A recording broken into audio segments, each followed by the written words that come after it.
You are my destiny. Gang, gang. Alright. So ngayon mga kaprobinsya, ipakita ko sa inyo yung ideya na naisip ko dito sa ating mini nursery. Ayan mga kaprobinsya, kung makikita nyo, may bubong na siya. Ayan. Dahil sa panahon natin na walang tigil na ulan at binalita na ng ating pag-asa na La Nina yung ating panahon sa ngayon, kaya naisipan ko lalagyan ng bubong yung ating mini nursery. Bakit kamo mga kaprobinsya na ibabad sa tubig? At kung hindi natin gagawa ng paraan mga kaprobinsya, mabubulok yung ugat niya na sa halip.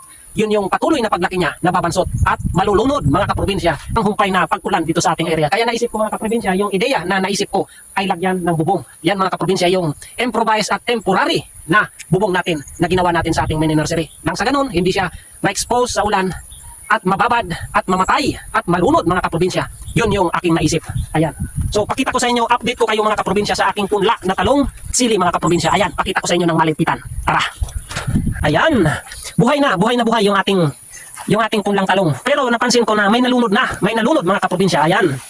Ayan yung ating mini nursery. Ayan.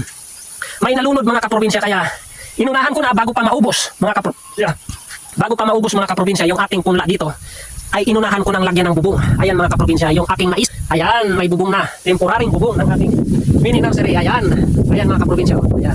So, yan yung naisip ko mga kaprobinsya. Alam nyo mga kaprobinsya, kapag yung ating diskarte at yung monitoring, ang pagtatanim mga kaprobinsya, kailangan din natin aralin mula sa kanyang pagpupunla at land preparation hanggang sa kanyang paglaki at siya'y mamunga. Hindi, katulad dito mga kaprobinsya, kung hindi ko naisip mga kaprobinsya na lagyan ng bubong at hayaan lang natin na nakababad ating nakapunla dito sa seedling tray mga kaprobinsya, babad sa ulan, siya po ay mamamatay. Hayaan natin mga kaprobinsya, sayang yung effort natin, sayang po yung panahon na iginugol natin sa pagpupunla at yung binili pa natin yung buto kung mapupunta lang sa pagkamatay at pagkalunod ng ating mga punlang seedlings.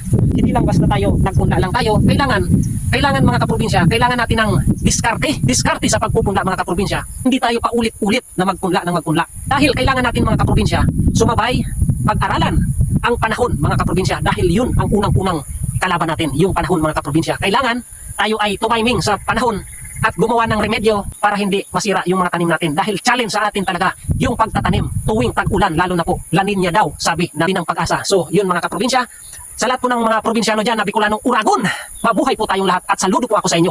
Magtulungan po tayong lahat, magsuportahan po tayo. Shout out po sa inyong lahat.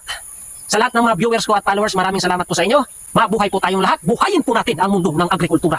God bless. Peace bye. Gang gang. Alright.